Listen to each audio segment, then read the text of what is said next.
report and on our website. We had asked for pre-submitted questions. We'll also open up the Q&A for attendees to submit questions online.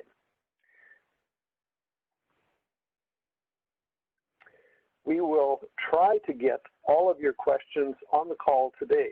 If not, we will add responses to post the Q&A to our website.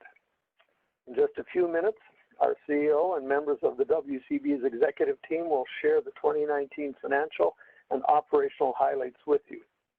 But first, I would like to briefly review the principles that govern our compensation system, the Meredith Principles. The workers' compensation system in Canada, as we know it has been established through something known as the Meredith Principles. These principles were adopted over 100 years ago, and I believe they are still as valid and important today as they ever were. Reflecting something known as the historic compromise, the Meredith Principles provide for an employer-funded compensation system in exchange for which the workers gave up their right to sue. The principles stipulate that the WCB will provide no-fault, mandatory insurance coverage to protect workers from workplace injuries by providing benefits such as wage loss and medical. Through this no-fault system, employers are protected from legal action arising from a workplace injury and collectively fund the compensation system. We remain committed to the Meredith Principles that protect families, employers, and entire communities. All of us here representing the Saskatchewan WCB are extraordinarily proud to be able to help injured workers, their families, and employers when they are negatively affected by a workplace injury. At 115.1%, we remain fully funded with the ability to cover the future costs of all claims in the system. As our labor force has grown over the past decade, workplace safety becomes more and more vital for Saskatchewan as we realize our economic growth potential. It remains important for us to keep a solid funded position to ensure benefits and programs to cover workers who are injured at work. We can never put benefits at risk. As well, employers can be sure that they will be protected from lawsuits and that they will continue to have an effective, efficient compensation system. In 2019, for the fourth year in a row, 88% of employers achieved zero injuries and zero fatalities in the workplace. This is a huge success and a testament to the safety work being done in our province. Back in 2008, Saskatchewan had the second highest workplace injury rate in Canada. From that point on, all of us, business leaders, government, workers, and safety associations started to work even harder to bring that number down. Now, thanks to the health and safety efforts of people like yourselves, our workplace injury rate has dropped from the second highest in Canada to the fourth among Canadian provinces. This suggests that we still have a great deal of work to do, but it shows that we are moving in the right direction. While we've seen a decade of improvement, the challenge for us all is to continue to keep our injury rates declining. The 2019 workplace injury rates decreased. The workplace total injury rate for 2019 was 4.95%, a 9% decrease from 2018. Since 2008, the workplace total injury rate has dropped by 51.5%. I keep referencing the year 2008 because that is when Mission Zero became a reality at WCB. Last year, fewer people and their families were affected because someone was hurt at work. All around the province, people like you, workers, employers, safety leaders, and labor unions have worked diligently to bring our injury rates down. In 2019, our time loss injury rate also decreased to 1.86%, down from the 2018 rate of 1.99%. This represents a 6.53% reduction from 2018 rates. Even though last year's injury rates decreased, the time loss injury rate is the same as it was a few years ago. While the 2019 rate is an improvement, It also means that we cannot become complacent in our efforts to make all workplaces safe in our province. Sadly, we lost 36 individuals in work-related deaths last year. Of those, 17 were from occupational diseases, such as asbestosis, and 19 were from traumatic events, such as heart attacks and motor vehicle crashes. Each of these deaths had a shattering impact on the workers, families, and communities. In December 2019, WorkSafe Saskatchewan, the partnership between the WCB and the Ministry of Labour Relations and Workplace Safety, launched the Fatalities and Serious Injuries Strategy. This strategy, developed by WorkSafe, along with employer and labor representatives, works to address the high-risk industries, occupations, and the tasks within those industries that are resulting in these fatalities and serious injuries. Working together, we can continue to bring our injury rates down and keep all workers safe on the job. In 2019, we were able to offer our lowest premium rate in more than 30 years. Our average premium rate dropped for the 12th straight year in 2019 to $1.17 per $100 of payroll. In October, we announced the 2020 premium rate would remain at $1.17. This is the first time in 12 years the average premium rate has not dropped. We're seeing several factors that are putting upward pressure on some industry rate codes' average premium rates. These factors include: 1, consistently high numbers of serious injuries and fatalities; 2, increased claim costs; and 3, decreases in industry payrolls. Because of COVID-19 and the impact of the pandemic response on the global, Canadian, and Saskatchewan economies, downward employer payroll adjustments combined with volatile investment markets are putting pressure on the WCB's strong financial position. This tells us that to see premium rates go down again, we all need to focus on eliminating serious injuries and fatalities. Although our 2020 premium rate did not go down, it is still the third lowest in Canada, behind Manitoba at 95 cents and Alberta at $1.14. We are able to maintain this position because you are investing time and money into preventing injuries. Injured workers and employers are cooperating with return-to-work plans. Our system is sustainable and constantly improving as we work together. So thank you, sincerely. On behalf of the board, Phil, and the VPs, thank you for your interest in our results and for taking the time to be here this morning. This morning, Phil Germain, our Chief Executive Officer, Crystal Nett, our Chief Financial Officer, Kevin Mooney, our Vice President of Prevention and Employer Services, and Jennifer Norleen Vital, Vice President of Operations, will provide you with an overview and the details of the 2019 results. We will end the morning with pre-submitted questions that were emailed to us. So with that, again, thank you for attending, and I will now turn it over to Phil. Thank you, Gord, and good morning, everyone. It is my pleasure to be with you today to provide some of the details of our accomplishments at WCB in 2019. By all accounts, 2019 was a successful year for WCB and WorkSafe. I want to thank each and every one of you for taking time from your work to participate in our AGM. It's very encouraging to have this level of participation. I also want to thank all of our customers, staff, and partners for helping make the 2019 at WCB and WorkSafe a success. 2019 and 2020 have been a time of significant change for WCB and, as we know, for many other organizations. I became the CEO on June 1st, 2019 after the retirement of our longtime CEO, Peter Federko. In a few minutes, you will hear from our VP of Prevention and Employer Services, Kevin Mooney, our VP of Operations, Jennifer Norleen Vital, our Chief Financial Officer, Crystal Nett, as well as Ray Anthony, Executive Director of Labor Relations and Workplace Safety, OH&S Division.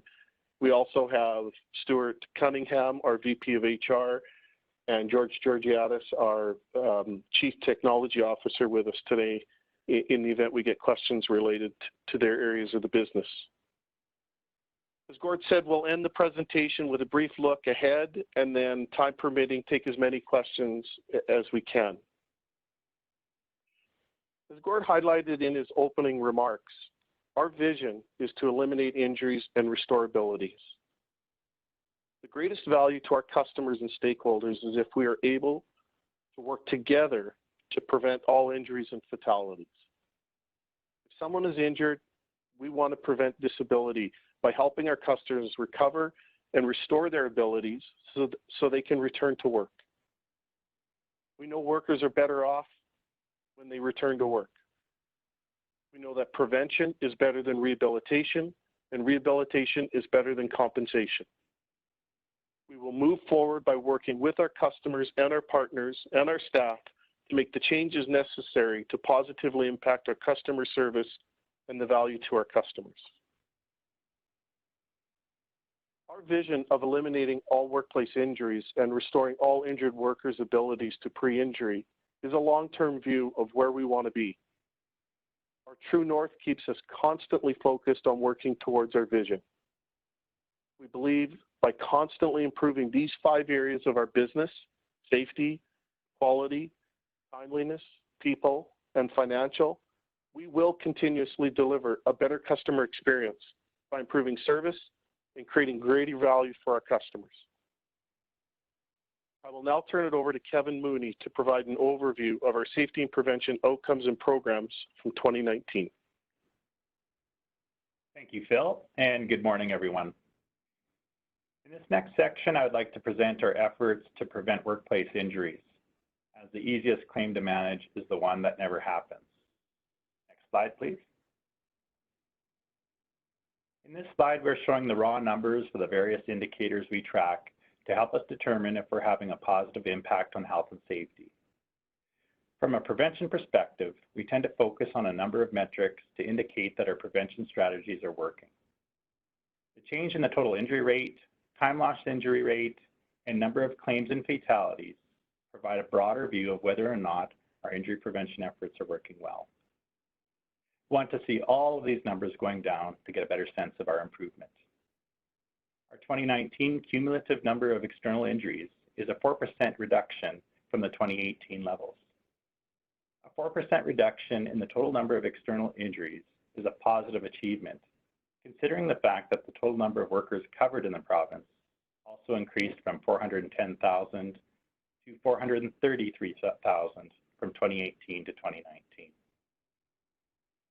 You'll see from the next few slides that while we made great progress in 2019 compared to 2018, and with the exception of the total injury rate, we are still seeing a flattening out of our safety performance overall in the province.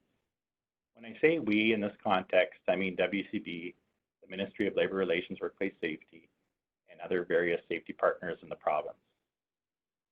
Next slide, please. The WCB accepted 36 fatality claims in 2019 compared to 48 in 2018. This is a decrease of 25%. These fatalities occurred in 40% of our industry rate codes that we cover. And the chart also illustrates a flat trend line. On average in Saskatchewan, we have 39 workplace fatalities per year, and that's an average over the last 10 years. Asbestos accounted for 44% of all workplace fatalities in 2019. Occupational disease-related fatalities decreased from 20 in 2018 to 17 in 2019. 16 of those related to asbestos exposure, and 1 was a firefighter-related cancer. Traumatic-related fatalities decreased from 12 in 2018 to 7 in 2019. And motor vehicle-related fatalities decreased from 10 fatalities in 2018 to 4 in 2019. Next slide, please.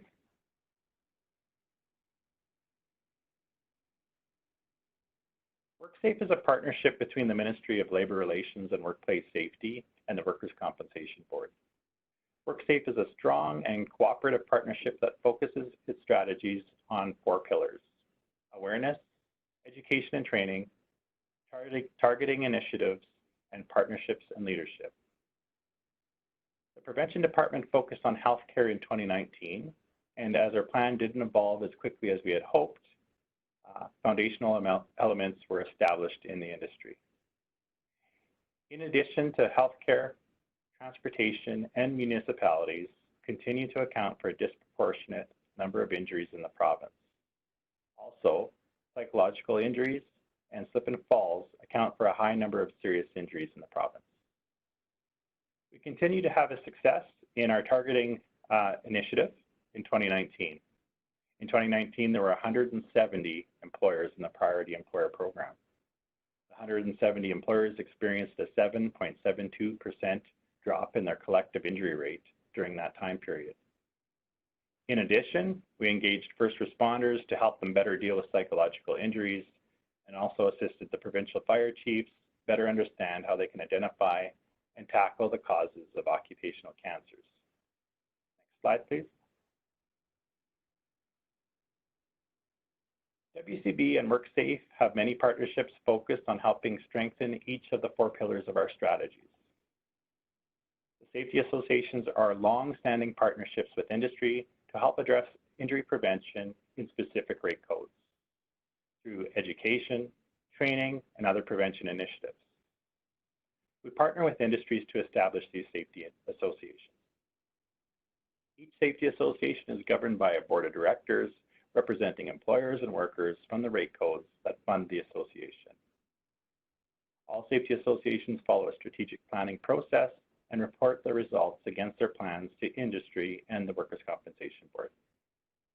There are currently 7 industry-based safety associations representing 18 different industry rate codes in the province. Safety associations are funded through an extra levy on the premium rates of employers within those specific rate codes.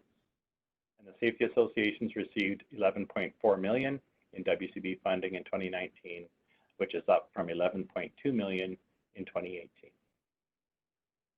This slide shows the time loss injury rate performance of the rate codes covered by safety associations. So if you're looking at the orange bars and the orange trend line versus the rate codes not covered by safety associations, which would be the gray bars and the gray trend line. While historically the safety associations have outperformed the rate codes without safety associations, that trend has reversed during the last few years, as shown by the widening of the gray and orange trend lines. Total injury rates for industries with safety associations have decreased from 6.29% in 2015 to 4.98% in 2019. This is a 20.8% decrease compared to a 23.7% decrease in those rate codes that don't have safety associations.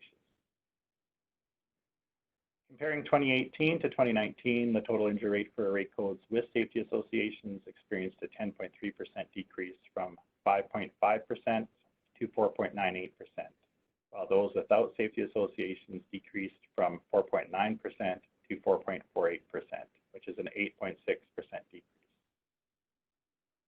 We continue to engage with all safety association board of directors in implementing the new WCB Safety Association funding policy and finalizing the related funding agreement. Next slide, please. For the past 3 years, WorkSafe has been working towards a serious injury and fatality strategy.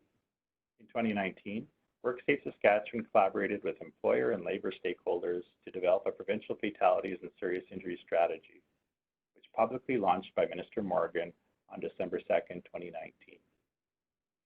The Fatalities and Serious Injury Strategy was developed to prioritize and address the high-risk industries, occupations, and the tasks within those industries that are resulting in these fatalities and serious injuries.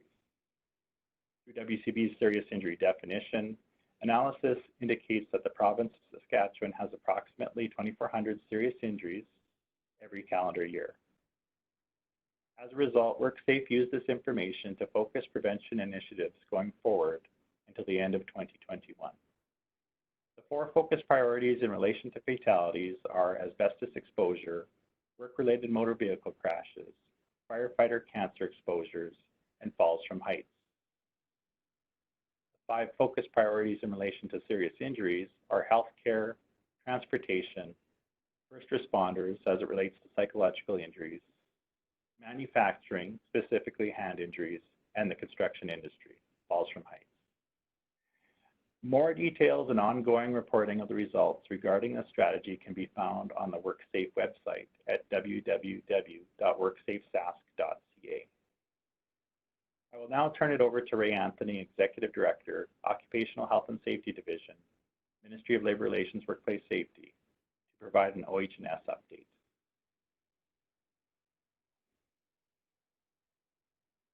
Thank you, Kevin. First, I'd like to bring greetings from the ministry, our Minister Don Morgan and our Deputy Minister Donna Johnson, and I'd like to thank Gordon Phil for the opportunity to speak here today. First, I'd like to remind everyone of the value of the partnership that WorkSafe brings. In addition to the funding and support that the board provides to the Ministry of Labor Relations and Workplace Safety, the data and the exchange of information between the two parties in terms of education and a united approach to incident and accident and injury prevention is extremely important. LRWS provides essentially the inspection and enforcement portion of the strategy through the Saskatchewan Employment Act Part 3, Part 4, and its associated regulations. Through the use of WCB injury data, we build profiles on employers, keeping in mind that Mission Zero is where we're headed. But right now, 88% of employers have attained Mission Zero when looking at a 5-year window, and 12% of employers viewed on a 5-year window are responsible for almost 100% of all claims. This focus on these employers and what is injuring their workers make up our targeted intervention program. Slide, please.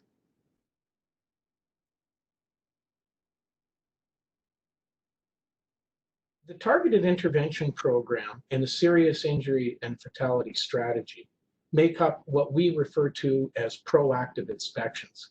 As you can see above, targeted intervention, 2,842 inspections, makes up 54% of our inspection work under the Act. With this, we essentially contact the employers, try to work with the employers to reduce the incident through phase 1. Through phase 2, of course, it's handed to the board for further education and assistance with return to work and other items. And then finally in phase 3, monitoring of the employer to make sure they don't backslide and to continue further efforts internally toward accident prevention. That means 46% of all our on-site worksite visits are reactive. And so that means complaint-driven. We had about 14% for 714 inspections. Officer-initiated or random inspections were about 22% or nearly a quarter. And finally, notifications that are required under the Act, harassment complaints, etc., constituted just about 10% of our inspection, for a total of 5,236 worksite visits, which is a record for the division. It's the highest number we've ever had. Slide, please. So we have a number of ways. Of course, we write officers' reports, compliance undertakings, notices of contravention, and stop work orders. But back in 2014, we initiated summary offense ticketing. We were limited on summary offense ticketing through 12 issues in the Summary Offenses Procedures Act, which is very similar to getting a speeding ticket. Essentially, they fall into 3 or 4 main groups, but they all have one thing in common. They're IDLH, immediately dangerous to the life and health of workers.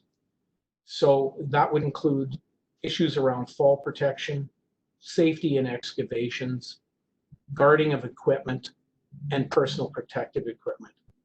And it's important to note that these requirements fall not only on employers, but they also fall on workers as well. And also, it's important to keep in mind that these are used generally as a matter of last resort with employers where education and orders have been ignored. Finally, slide please. We do prosecutions of serious injury and fatalities. These are generally speaking items that fall to us that do not fall, say, to the RCMP and Highway Traffic or other agencies such as National Transportation Safety Board and other federally regulated things. When we look at the numbers that come back from this, we see that in 2019, we had 19 prosecution convictions for a total of $1,447,100. In 2019-20, it became $1,664,500, or an increase of $217,400, or nearly 13%. But when we look at it, the 2018-19 average was $76,163. The 2019-20 average is $138,708, not quite double. So the consequences for failing to comply with the Act and its regulations has gone up dramatically since the Saskatchewan Employment Act, along with its higher fines, have come along. With it, I would say that, as Kevin alluded, the numbers are slowly improving. We are slowly marching toward Mission Zero, but we should not be complacent. We need to be cautious against that and continue with our efforts both in education and enforcement. So with that said, I'm going to pass it to Jennifer Noreen Patel. And thank you very much.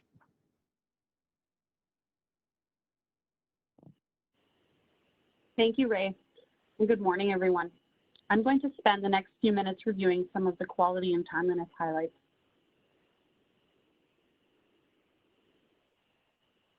This slide shows a 5-year picture of customer satisfaction from our injured workers and employers. Each quarter, we survey our customers in order to gain insight into the quality of service they experience. Our injured workers are surveyed twice per year, and the overall satisfaction of our injured workers was 4.02 out of 5 in 2019.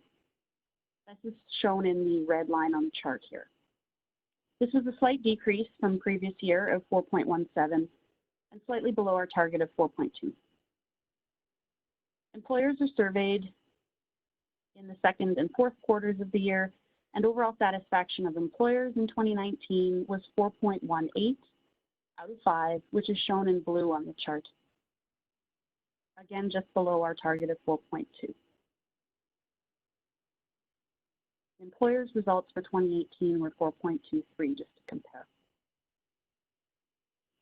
Injured workers have told us that they struggle to navigate the WCB system, and feedback has indicated that our communication with injured workers could be improved. Workers don't always know what the status of their claim is. They don't understand the processes we're asking them to go through, and don't always understand the decisions we make. How we communicate and support workers through the return to work journey is critical. An initial step taken last year was to implement a process where case managers proactively reach out to workers on a regular basis. This telephone call provides opportunities to build strong relationships, because we know that relationship building with customers will drive our customer experience. Providing clarity, keeping workers informed, explaining processes step by step, provides an opportunity to explain what actions will be taken and what next steps might be. It also can set common expectations with the focus of putting workers at ease, provides an opportunity to gather updates, explain benefit entitlements, and ongoing development of recovery and return to work planning. This approach was piloted with a small group initially. Initial results were positive, with workers expressing appreciation for the proactive contact, the clarity provided on the claims process and next steps. This proactive contact expectation was implemented across all of our teams, and results will be analyzed to see what impact this has on worker outcomes. One of the themes we've heard from employers is that it's challenging to submit their employer-reported injury form online, the E1. To address this customer feedback, we embarked upon a project to enhance the online form to make it more user-friendly and also to encourage more online submissions. This is important as online submissions enable us to get to the decision-making step of the process more quickly.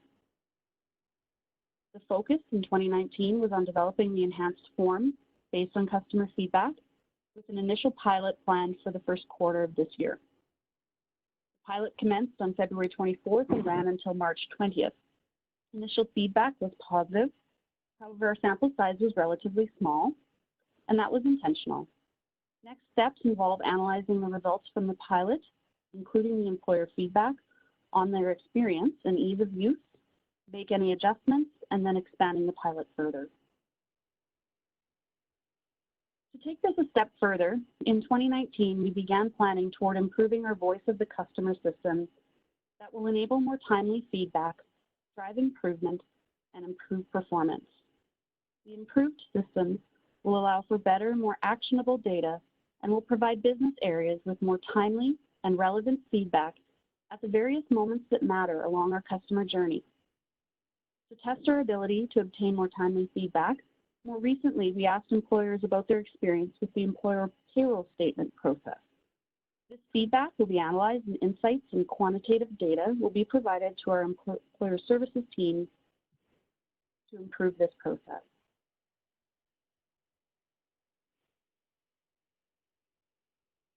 We know that the longer injured workers rely on WCB supports, the more likely they are to lose earning capacity and suffer other life disruptions. We have a few indicators that help us understand how we're doing in restoring abilities, which are shown on this slide here. Our persistency metric measures the percentage of workers that are still reliant on WCB earning loss benefits after 6 months. We ended 2019 at 15.5% of workers requiring wage loss benefits beyond 6 months, which is above our target of 11%. This compares to 11.89% at the end of 2018. Another measure we keep an eye on is how long it takes from the time we're notified of an injury to the time it takes to identify the need for additional services. In 2019, 70% of claims had multidisciplinary assessments requested within 135 days. While these results were an improvement from our 2018 results, in which 70% of multidisciplinary assessments were requested within 139 days, it's still below our target of 70% within 90 days.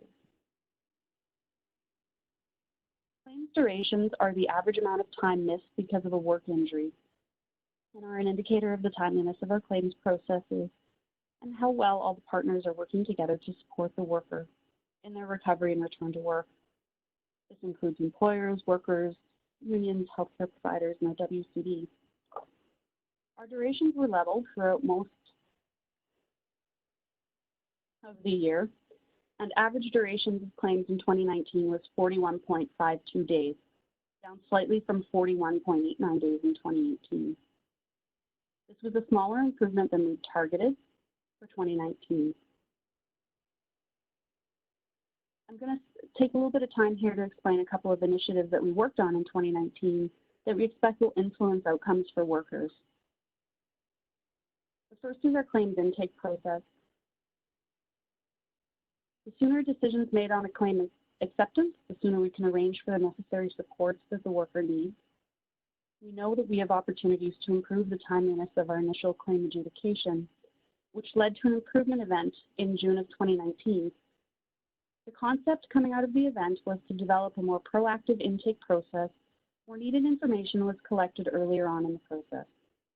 A team was established to develop an approach that would obtain medical confirmation, workers' injury information, and employer confirmation up front to facilitate more timely decisions. Our pilot launched in the second quarter of 2020, however, has been impacted by COVID. We're looking forward to moving this forward with some more experimentation to see what we can learn from this. We know that approximately 11% of claims account for about 80% of costs. and that these claims are more complex in nature.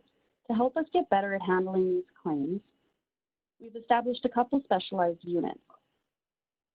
Our Extended Services Unit was established to provide face-to-face case management for fatality and more serious injury claims, such as occupational disease, quadriplegia, paraplegia, limb amputations, severe head injuries or burns.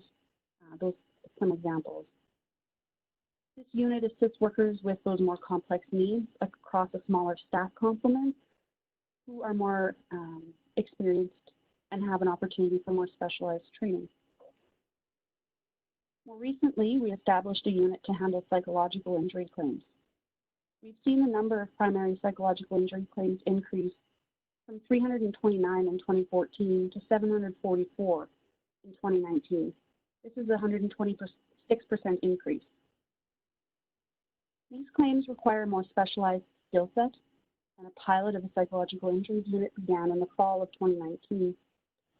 The unit is now the first point of contact for workers with psychological injuries, and this dedicated team now adjudicates and manages all new primary psychological injuries. The objectives of this specialized unit are to reduce wait times, improve outcomes for workers, and minimize case transfers. Preliminary results are promising. Workers told us that having to tell their story multiple times was a challenge, and having a dedicated unit to manage these files is a starting point to address this feedback. We've seen some improvements in the timeliness of adjudication, with the time to adjudicate cumulative psychological injury claims decreasing from an average of 33 days before we had the unit in place to 23 days at the end of Q1 of this year. Access to care providers was also identified as a barrier, and over the last year, we were able to increase the number of accredited care providers available for injured workers.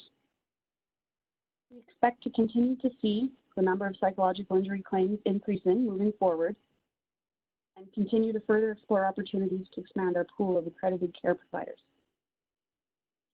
More recently, we hosted a psychological claims visioning event in March of this year with our customers. The purpose of the event was to identify gaps in the psychological claims management process so that we can better prioritize our improvement efforts. The event brought together 30 participants representing injured workers, employers, and support organizations from within the first responder community over 2 days to hear customer stories, learn from others, and identify opportunities for improvement. This work will continue throughout the remainder of the year, and we have several event participants that volunteered to work with us on the improvements.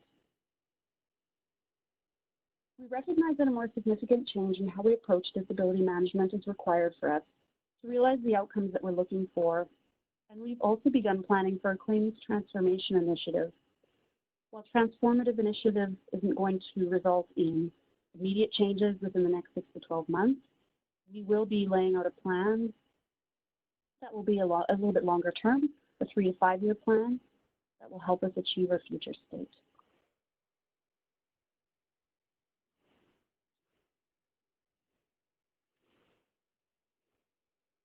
This slide shows some of the quality and timeliness highlights from an employer perspective. Through the Committee of Review and Voice of the Customer Engagement, employer representatives provided feedback that we should investigate the creation of an internal employer resource center to address gaps in employer support and to better facilitate an employer's ability to navigate through the workers' compensation system. As a result, the Employer Resource Center was created to provide just-in-time employer support, and the service publicly launched on September 3rd of 2019. The Employer Resource Center helps employers answer questions about WCB coverage, provides guidance on injury prevention educational materials, and what to do when an injury happens, and provides additional support to help employers understand WCB requirements, assistance in filling out forms, and help with return to work. The Employer Resource Center webpage summarizes this information and includes links for employers to give tools to better navigate our system. It also provides a point of contact to answer questions and help connect employers with the right person. The number of calls to the Resource Center continues to grow, When it was first launched in September, we were experiencing 59 calls, and we've seen that growth by over 100%. At the end of the year, we were at 124 calls. Another area to highlight is around employer registrations. The time it takes to register employers for a WCB employer account improved from 26.5% registered within 5 business days at the first quarter of 2019 to just under 80% registered within the 5 business days by the end of 2019. We had some staffing challenges that impacted the results earlier on in the year, but we also worked with ISC to improve the quality of information received from them to reduce waste within the process. We were finding that the vast majority of information sent from ISC was too early on in the process for an employer, and they didn't need a WCB account yet at that time. We're currently working on improving the registration form online to enable us to gather more clear and relevant information from our customers as well. The third thing I wanted to highlight here is the employer payroll audit. Employer payroll audits are completed to reconcile reported payroll with the actual payroll with the purpose of identifying any variances, but also to educate employers.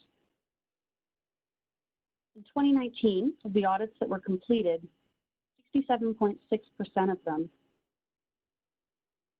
resulted in adjustments that were needed.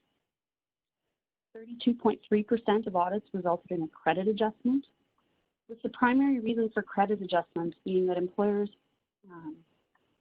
calculating assessable earnings incorrectly, particularly when it relates to the maximum assessable wage. We've taken steps to enhance the information available for employers regarding accurate payroll reporting.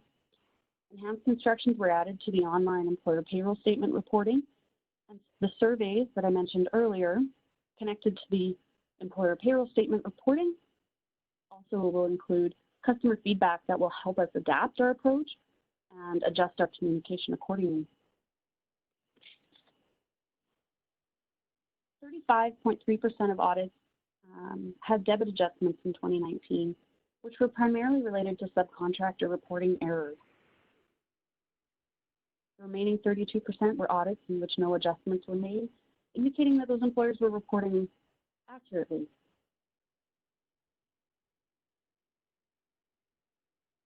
Accuracy of payroll reporting has been identified as a priority for 2020 as measured through payroll audits. So we'll be hearing more about this in the future. I will now turn it over to Crystal Met, our CFO, to provide financial highlights. Crystal? Thank you, Jennifer, and good morning, everyone. As our chair mentioned in his remarks, Workers' Compensation Board was in a fully funded position of 115.1% as of December 31st, 2019, and this is the same rate that it was in 2018. There was a significant improvement in the 2019 total comprehensive income, ending the year at $170 million, compared to a total comprehensive loss of $154 million in 2018. Administrative costs at $2,653 per $1 million of assessable payroll places Saskatchewan Workers' Compensation Board as the second lowest in Canada. At $2,300 per $1 million of assessable payroll, Quebec is slightly lower than we are. As you can see on this next slide, WCB's main source of revenue comes from premium revenue, and that is supplemented by investment income. The premium revenue is determined by industry payrolls and premium rates. In 2019, the premium revenue was $267 million, up $10.7 million, or 4.2% from 2018. Although the average premium rates decreased from $1.19 to $1.17 per 100 of assessable payroll, there was a 3.1% increase over the 2018 payroll numbers. Assessable payrolls increased to a provisional $23.1 billion from an actual $22.4 billion in 2018. This is a 10% increase in 5 years. Comparatively, the 2015 payroll was $21 billion. As you can see, investment income is the other source of revenue, and this is made up of realized investment earnings, which are from regular interest, dividends, and gains on the disposal of assets, but it also includes unrealized gains or losses when the fair market value of assets is greater or lesser than the cost of those assets. This is particularly relevant for 2020, and Phil will speak to this in a few moments. But with the volatility in the market in 2020, there will be an impact. Investment income in total then in 2019 was $277 million compared to a loss of $41.6 million in 2018. Within that $277 million, it includes realized investment income of $115 million and an increase in unrealized gains on investments of $162 million. This next slide depicts the full picture of WCB'S year-end ending December 31st, 2019. And as you can see, it is reflected in comparison to the 2019 budget and the 2018 actual results. I have already covered premiums and investment results, but we'll just provide a few other highlights. Total expenses in 2019 increased by 2% or $6.9 million, going from $368.5 million in 2018 to $375.4 million in 2019. Claims costs comprise 75% of total expenses in 2019 and account for more than 40% of the overall increase in expenses, going from $278 million to $281 million. Claims costs include short-term wage loss, long-term earnings replacement, health care, vocational rehabilitation, claims administration, and the actuarial adjustment to the benefits liabilities. Administration costs increased by $2 million, going from $50 million in 2018 to $52 million in 2019. Within administration costs, salaries and benefits comprise 67% of the overall expense and account for most of the increased administration costs at $1.8 million. The other most significant administration expense is for amortization, which comprises 12% of the overall administration expenses at approximately $8 million. Safety and prevention expenses increased by $112,000 and include the cost of the Occupational Health and Safety Program at the Ministry of Labor Relations and Workplace Safety, as well as funding safety associations and WorkSafe Saskatchewan expenses. On this final slide, you can see that we've illustrated the total operating expenses, and it shows the breakdown of expenses, which, as you can see, are quite stable over time. And as you can also see, this is where you can see the depiction of the fact that our claims costs really are the most significant portion of the overall costs. Please note that the administration costs in this graph are net of self-insured and allocation to future benefits. I will now turn it back over to Phil, who will walk you through the outlook.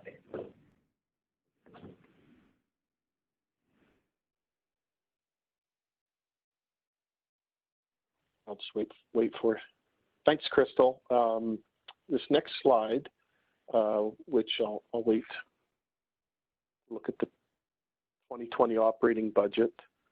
So we'll focus on an outlook, and if we go to the next slide, this slide shows the budget that was developed without any expectation of an event like the pandemic and related state of an emergency that we're all experiencing. So rather than going through this slide in any detail, I have some updated projections that compared to the budget in a couple of slides. This slide goes through the assumptions that we built into the 2020 budget, such as a time loss injury rate of 1.6%, employer accessible payrolls increasing by 4%, et cetera. But we've got more information now that we'll be able to provide a clear picture in a couple of slides. So I think it's evident to all of us that there are many challenges that have surfaced in 2020, not only for WCB, but for many employers and workers. Many of us have a new operating paradigm due to COVID, working from home, social distancing, negative impacts on the economy, including employer closures or layoffs. And for us, we're no different in terms of the impacts and trying to work within this new operating paradigm internally and externally. The financial management of the organization with uncertainty around future premiums, claims costs. We know that COVID will have a negative impact on many claims due to the limited access to medical support for several weeks and limited opportunities for return to work due to business closures, reduced business hours, or layoffs. These are all driving some claims upward. So we're monitoring costs and cash flow on a regular basis to start to understand what the overall impact of COVID might be. And related to this is obviously market volatility. It's an ongoing concern. We've already experienced, rapid, significant declines in early 2020 in March, and I don't think anybody has a crystal ball to try and understand what it's going to be like for the remainder of the year. While there has been some market recovery, will that continue, or will we see another downward movement? It's just not clear, and we're trying to be cautious about it all. But with challenges come opportunities. We are going to continue to focus on the 2020 strategic and operational plan. While things got delayed in March and April, it wasn't long into April that once we got our staff working effectively in a remote setting, we immediately turned our attention back to our 2020 strategic plans. We're going to continue to focus, as Jennifer indicated, on claims transformation, our IT transformation, our next generation of safety, and our employee experience. These are critical pillars of transforming the organization to meet the current and future demands of our customers. We know, and Jen illustrated this, we know that 11% of claims represent roughly 80% of costs and 80% of comp days, which tells us that there's a small percentage of claims that are challenging for all of us, for the workers, their families, for employers, for the WCB, for the healthcare providers, And while we've done a good job of what we call our current system, how we medically manage claims, we believe that through the claims transformation and IT transformation and our employee experience, that there are different things that we can and maybe should be doing based on the experience of other jurisdictions and other organizations that we've learned from that could create better outcomes for workers, employers, working better with healthcare providers to get better outcomes overall for everyone.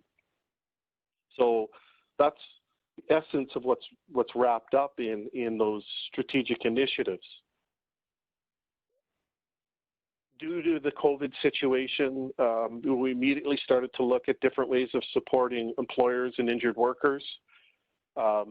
We removed interests and penalties from March till at least the end of July, and we're constantly monitoring the economy and the impacts and talking to our customers and working with them as they try to, some of them get back on their feet and try and monitor their own cash flow situations. The claims department immediately moved to create a small team that was focused on dealing with the COVID-related claims, a very experienced team, so that luckily we've had, I shouldn't say luckily, but fortunately we've had a long-standing policy related to pandemic-related issues. We learned through SARS and H1N1 that policy existed, and we were able to utilize that policy immediately when COVID hit Saskatchewan.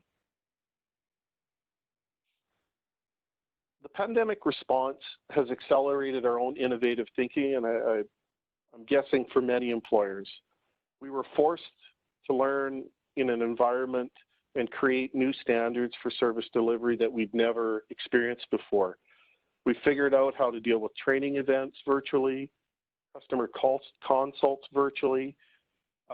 Myself, I didn't know what Microsoft Teams and Zoom were 4 months ago. I know they were on my computer, but I'd never used them. And now it's just the environment that I work in every day. It's just how things can change quickly and sometimes for the better. We know, based on our response, that our staff and our management are resilient and are capable and willing and wanting change that better helps them serve their customers. We've created many different changes over the last several months that help our staff serve our customers, and we've done a very good job of serving our customers through this period. And a lot of support, a lot of kudos need to go to our management staff and our customers for working through this together. We know that IFRS 17 is still coming down the pipe. Well, it's been delayed again, but it's eventually going to be here, and that may have, impacts on our funded position. We continue to work on stabilizing the investment returns by reducing risk to investment returns and risk overall in the portfolio. And to kind of wrap this up, as Gord and others have talked about, we are seeing an unstable investment environment. We're trying to reduce that risk and stabilize returns. We know we've seen a flattening of durations of claims. We've seen a flattening of injury prevention results. And we've noticed some reduced payroll in certain industries, and then we layer COVID on top of this. So it is all putting pressure on the system, and it may negatively impact premium rates. We don't know that right now, but we're not going to sit and wait for this. We're just not accepting status quo. We are continuing to work on our strategic initiatives related to claims prevention, IT, and our people, so we can positively impact those 5 areas of our true north: financial quality, timeliness, safety, and people.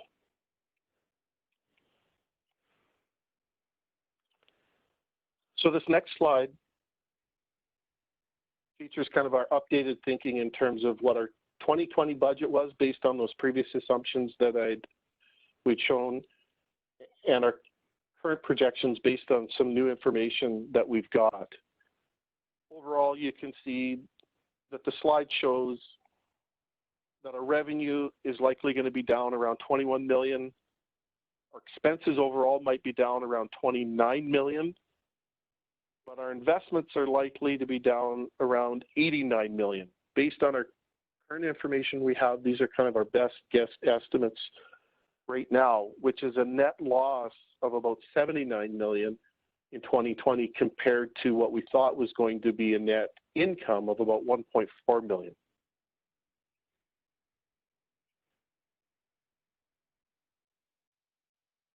The next slide shows one of our more, one of the significant areas, as Crystal said, about 60%, 65% of our costs are staffing related. Another significant cost for us is our capital costs. The bulk of our capital costs are related to IT system development and computer assets. We budget around $3 to $4 million a year for that. You can see in 2019, what we planned to spend and what we ultimately spend were significantly different, but there's good reason for that. In 2019, we completed a review of our risk management program. We did a complete review of our strategy deployment process, and as a result, we paused or stopped certain projects, including IT-related projects. And what we're trying to do through this is just get more focused on where we're making our investments and why we're making those investments. It's not to say that we won't continue to invest in our IT systems or capital projects. We're not saying that at all. It's just there was a significant amount of time spent in 2019 reviewing everything, and as a result, we just decided to put certain projects on pause, and there are a few that we'd even decided not to move forward with.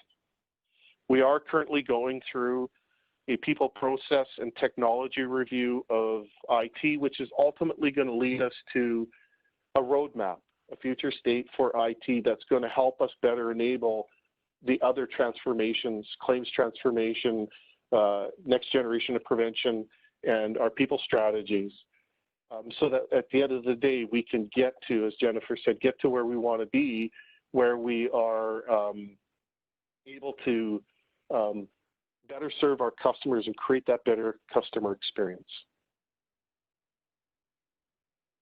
So I want to wrap up my portion by thanking everyone for participating in our AGM in 2019 to review the 2019 results. Sincerely appreciate your time and attention and support over 2019 and into 2020. And I'll now turn it back to Gord for our wrap up and questions. Thank you, Phil, Crystal, Kevin, Jennifer, and Ray for providing your presentation to us this morning for sure. And ladies and gentlemen, that wraps up the presentation portion of our AGM. So right now, we will look to you for questions. We'll take one question per person to allow everyone an opportunity to ask questions. And we've received two pre-submitted questions that Carolyn will read for us. Once we've responded to the pre-submitted questions, we'll then open up the session to questions in the Q&A. So Carolyn, please go ahead with the first pre-submitted question. So our first question comes from Brian Meller, and the question is, in Section 20 of the 2013 Act, Section 22 of the 1979 Act, the board has the authority to determine all matters under those acts. These sections are in fact the board's exclusive jurisdiction to interpret those acts. In accordance with sections 19.5 or 21.5 of those acts, can you please indicate the section of the 1979 Act the board was interpreting with policy 09-2006? In addition, do you believe the board has the absolute authority to create and implement board policies that conflict or contravene their enabling statute or the Meredith Principles?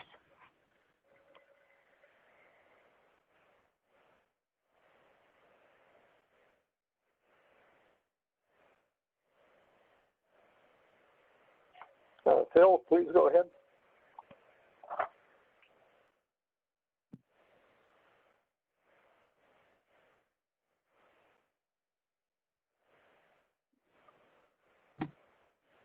Gord, this is Jennifer. Okay. Thanks, Brian, for your question. I know that you had a couple questions in your pre-submitted section there, and the first couple are quite specific to your own situation. And myself and Marilyn Scott with Board Services will be reaching out to you directly following the event to be able to answer those questions for you. Carolyn, I wonder if you wouldn't mind reading the third question that Brian had, as I think Phil might be able to respond to that one today.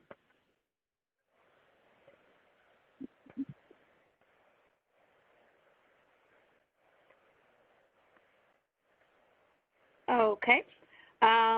So the question is, I want to ask about accountability at WCB.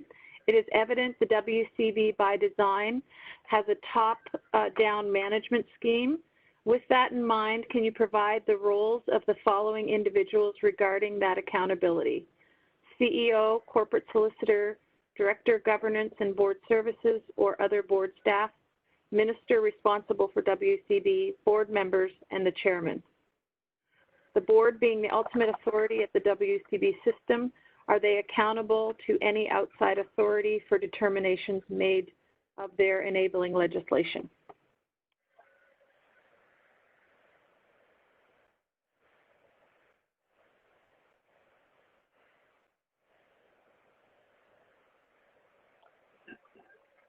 Yeah, Phil, go ahead, please. Thanks, Gord.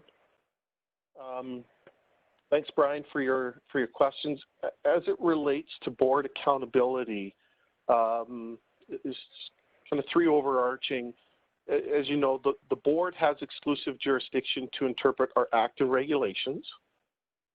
The second concept is for those dissatisfied with any decision of the board that have any new information that they can provide, they can request a reconsideration. And then any parties who do not agree with decisions of the board can apply for judicial review.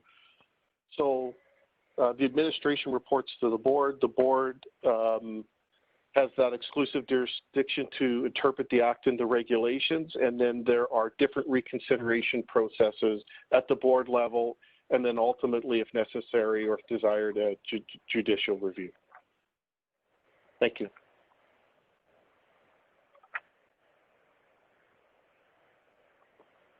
Okay, we have a second question here from Lori Joe. My question is around presumptive coverage for workers with COVID-19. With many workers being on the front lines during the pandemic, we have concerns regarding workers that will need to somehow prove they were infected at work.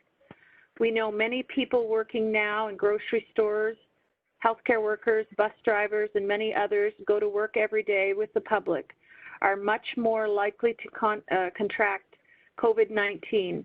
Is there a plan to accept these claims so long as they test positive?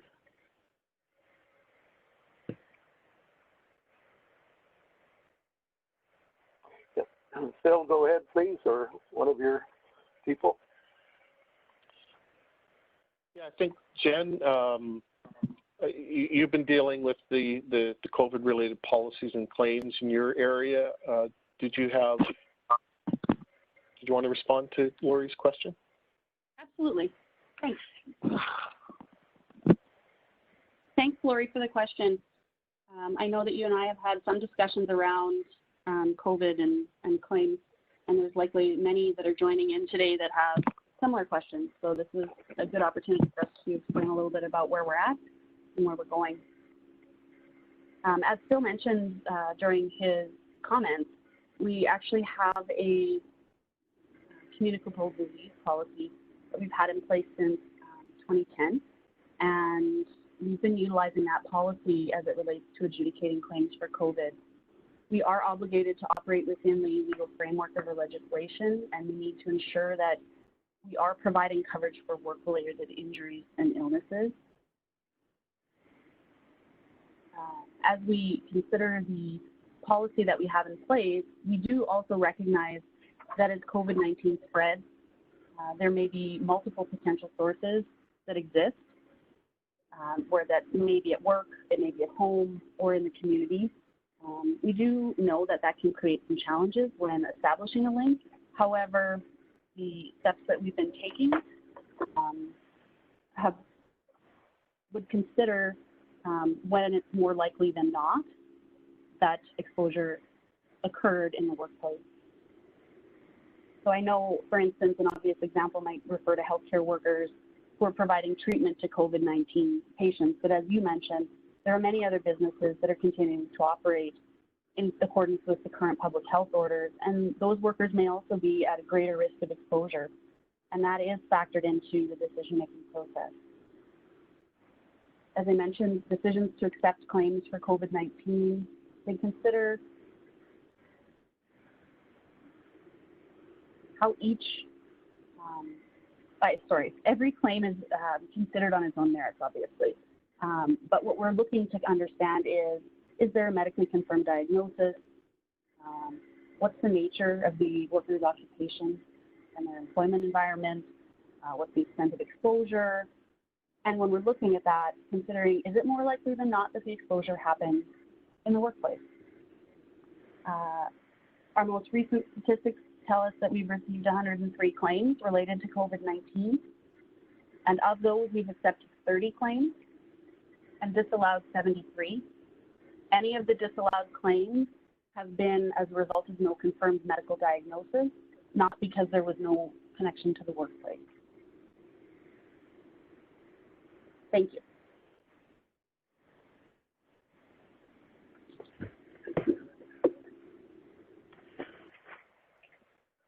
Carolyn, go ahead, please. So we have two more questions that have come in online. One from Jane Wang. Is it possible the WCB could organize some online training for policy or terms showing some cases?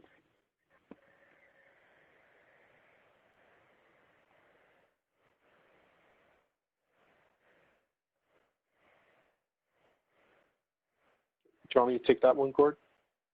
Yeah, go ahead, Phil, please. Yeah. Sure. I think it'd be helpful to potentially understand this question a little bit more, but in general, are we always looking for opportunities to educate and support our customers in understanding what our policies or terms require, how to navigate through those? Absolutely. We have had in the past, and I don't know, to what degree, we had a WCB 101 course that I know prevention used to put on, and it was kind of an overview of everything from how to register to how to deal with your first claim to how to deal with return to work. It was a short 3 to 4 hour session, but it was kind of that WCB 101. I don't know the last time that we've had uptake on that course, but it is potentially something we could dust off and reconsider for sure, and or have an account manager just even reach out with you and answer any questions or go through some things with you individually. In addition, we have a course called Effective Return to Work, which again is not specific to all aspects of WCB, but it is kind of the basics around how do I deal and navigate with all the various partners in dealing with a return to work or trying to establish a return to work, an effective and safe return to work when one of my workers are injured. So again, I don't know that I've answered your question 100%. If I have, great. If not, just feel free to kind of contact us back in, give us maybe even your contact information, and we can have somebody follow up with you specifically. Thanks. Carolyn, other questions, please? Yes, we have two questions, one from Darren Kruger and one from Barb Kraus-Snow, and they're similar questions, so I'll read Darren's. There are 28,865 claims that are reported. 13,415 were accepted as non-time loss, and 8,036 accepted as time loss claims. That leaves just over 7,400 claims that have not been categorized. Where are those 7,400 claims captured in the data, and why aren't they reported as others are?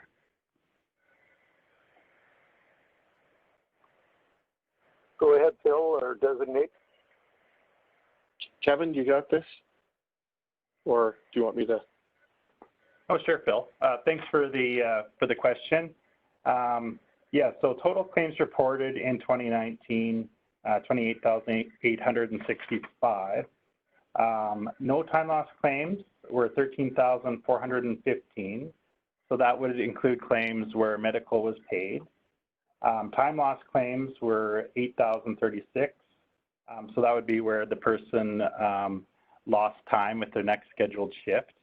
The difference would be the ones that were denied. So total claims, no time loss claims, and time loss claims would make the total amount.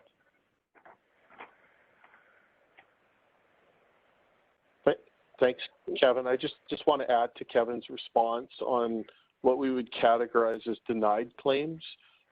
There's a number of subcategories within that. The bulk of those are what we would call abandoned claims, where there's an initial piece of paper from a doctor or an injured worker or maybe even an employer, and then in our attempts to follow up and just try and confirm information, there's no response, and after a certain amount of time, it's obvious that either the information was sent to us in error originally, but for whatever reason, all the parties involved have kind of just abandoned the claim and they're not responding to questions. So it's not clear to us that there is a work injury or if there is an injury that it's work related, because we just aren't getting follow-up. That's a big chunk of what we would call disallowed claims. Great. Thank you, Phil. Kevin, Carolyn, more questions, please. We have a question from Jade Herederos. I believe that's how you pronounce your name. I know WCB conducts audits to employers, but with this COVID going around, how will this affect or change the audit process? Phil, go ahead, please, or your designate. Kevin? Yeah, thanks, Phil. There's a number of audits that we perform. We perform payroll audits and safety management system audits. Both of those audits right now are temporarily suspended. So our staff are not traveling throughout the province, and they are working remotely from their homes.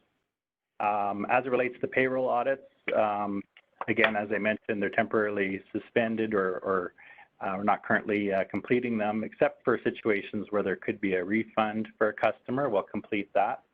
And we are studying and adjusting as we execute our return to the business plan. We'll be returning small groups to the workplace in a safe and controlled manner. And then we will be looking at our travel policies into quarter 3, quarter 4. So no definite answer at this time, but our account managers are meeting with priority employers remotely to complete their quarterly meetings and checkups. Thank you, Kevin. Carolyn, other questions, please? We have another question from Melanie Bennett. Due to the economic conditions and COVID, is it anticipated that base rates will need to increase in the coming years to recover?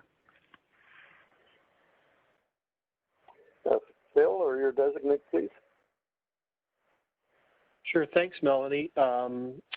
We don't have enough information to suggest that. We were even signaling in 2019 that there were a number of factors that were putting pressure on premium rates. It's not clear to us at this point that COVID would accelerate that.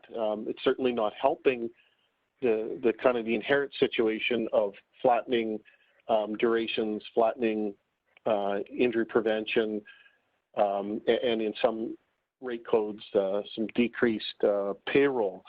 But at this point, I wouldn't say yes, but like I said, it's certainly not helping the cause at the moment. We need to dig into the COVID impacts a little closer.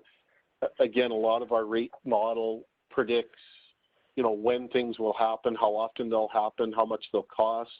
COVID is pretty unique. We don't expect this to be happening every year, but what are the current impacts of it and how long might they last? We're not quite sure of that. So I know I didn't give you a definitive answer, but we're doing the analysis, trying to do the analysis over the next few months just to see what that impact might be. And I guess I'll just add one other piece. Yeah, no, I'll just add one other piece, Melanie. In the event that you haven't participated, we also have a rate setting meeting every fall where we do go into a lot more detail on where the premium rates are going and why. And it'll be at that time that we'll be able to signal where the premium rates are going. Thanks, Phil. Carolyn, more questions? Yeah, there's a question from Sandra Cripps. I'm interested to know if WCB has been or will be tracking psychological claims that might be linked to the impact of COVID. Phil, go ahead, or Jennifer, I would assume. Yeah, we have been talking, and I'll hand it over to Jen here right away, but we have been talking about that. It's, again, as Jen pointed out, there can be some claims have secondary psychological issues, and at times those psychological issues are dealt with in terms of work-related. It's an impact of or caused by potentially the original injury. So we know, for example, that secondary psychological injuries are wrapped up in a lot of the 11%. So do we look at those types of things? Yes. How do we deal with that as it relates to COVID? Jen might have some specific experience or examples. I'm not aware of any right now, but I think it's a good question. It's pretty obvious that somebody who maybe contracts COVID work-related might have some secondary issues, no different than, somebody who falls off the roof and kind of becomes scared of heights, so to speak. So. Yeah, thanks, Phil. I'm not aware of anything that's been, that we've had a real live example of that at this time right now, but I do know that our folks within the psychological injuries unit are speaking with our claims entitlement folks and just really trying to understand what are the COVID-related claims that are coming in. Are there psychological components and if there are, they're flagged with our psych unit right away so that they can take steps.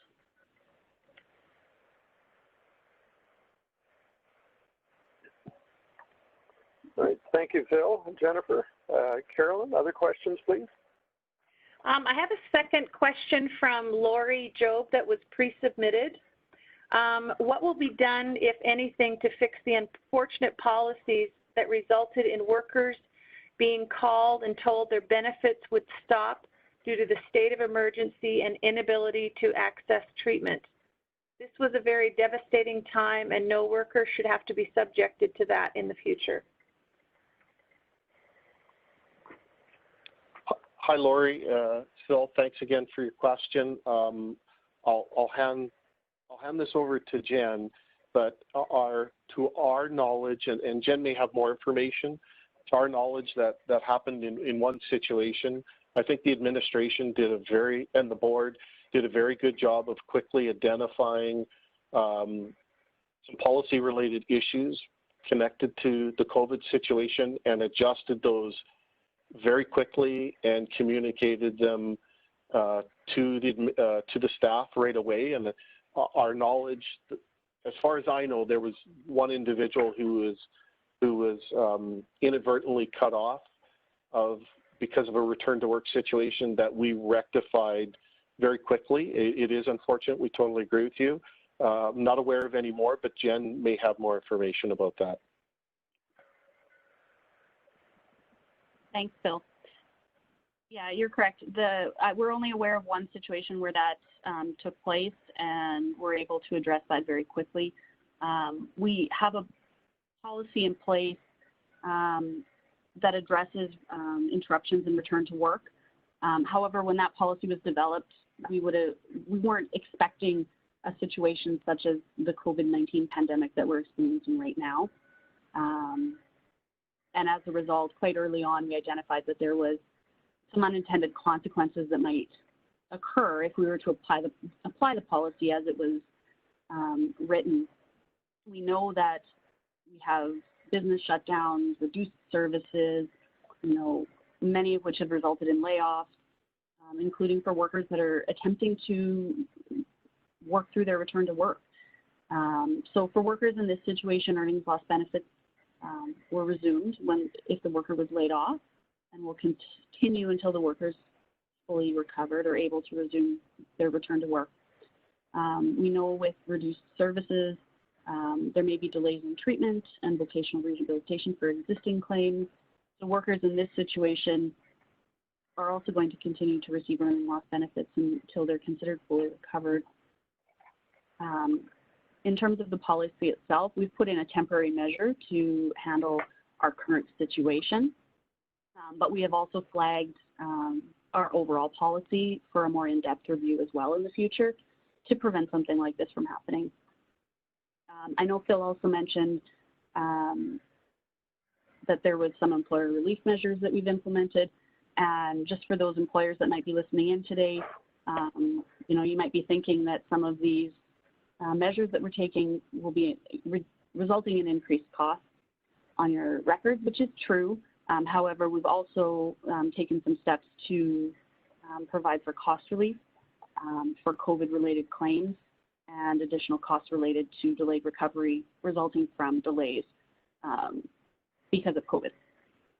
I'll also mention that if anyone's interested in more information regarding how we're approaching COVID-19, we do have quite a bit of information available on our website for both workers and employers. So just another point that you might be able to reach out and get more information if you're interested.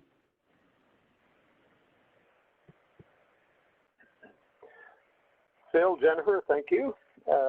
Carolyn, other questions, please? So we have another question from Barb Kraus-Snow. While WCB has suspended penalties and late fees for employer accounts, will a subcontractor still be deemed or not cleared for purposes of WCB clearances? Phil, please. Kevin, I know you and your team did a lot of work on this, along with finance. Can you clarify this for Barb? And thanks for your question, Barb. Sorry, but Kevin, can you clarify the details of our approach in dealing with clearances? Yeah, definitely, and thanks for the question, Barb.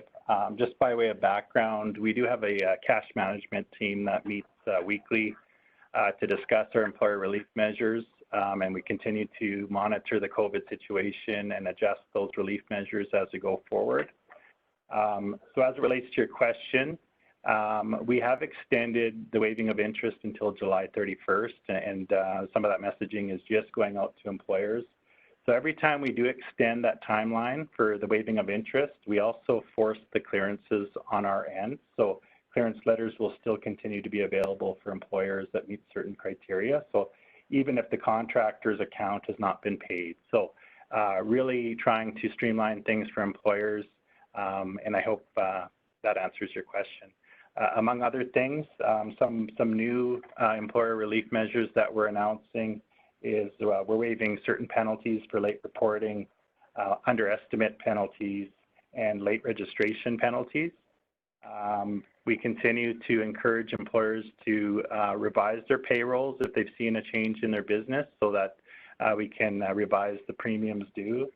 And if employers are struggling with cash flow on their end, then we encourage you to call our Employer Services Department and talk about a specific a payment plan that may be developed. So thank you for your question. Kevin, thanks for the response. Carolyn, other questions, please? I have one final question from Darren Kruger. Increase of 23,000 workers covered, yet 300 fewer employer counts from 2018 to 2019. How do we explain this? Is this to suggest that fewer employers are employing more workers? Does this fit with provincial and national employment statistics? Thanks, Darren. Yeah, Bill. Yeah, go ahead. Sorry, Gord. Thanks, Darren, for the question. Thanks for your question. So when we show those numbers, we're giving you what we call FTEs, full-time equivalents. When you look at provincial or national employment numbers, you could have an increase of 5,000 people working, but they could be, a portion of them could be full-time, could be part-time. We provide these numbers based on full-time equivalents. So somebody who's working a full year. So some of the increase in payroll could be the same number of people working, but maybe working a few more hours per week or some overtime. So it's the combination of different things, but what we like to do so that we try to compare apples to apples is the number of full-time equivalent workers is what we list, and it's based on StatsCan and provincial data, our own data, StatsCan data, and provincial employment data, and we get average weekly wages for each industry. We figure out the number of full-time workers in the industry, and that's how we come up with our numbers, which can look differently than the provincial or national employment data, but hopefully I've been able to explain why that number might be a little bit different. Okay, thanks, Phil. Carolyn, anything else? That's it for the questions. All right. So with that, ladies and gentlemen, that's a wrap, if you will, for our AGM. But before we leave for the day, sincerely, a thank you from the board and the executive to everyone for your attendance and your questions and your interest in what we do at the WCB. It's been our distinct pleasure to be able to present to you today. I certainly hope you found today's session worthwhile and informative. And if you have other questions, please email us at askwcb@wcbsask.com. So again, thank you, everyone. Please stay safe and healthy out there in these crazy times. We are officially into summer, so have a safe and healthy day and a tremendous safe and healthy summer from the board and executive at WCB. Bye for now. Take care, everyone. Thank you.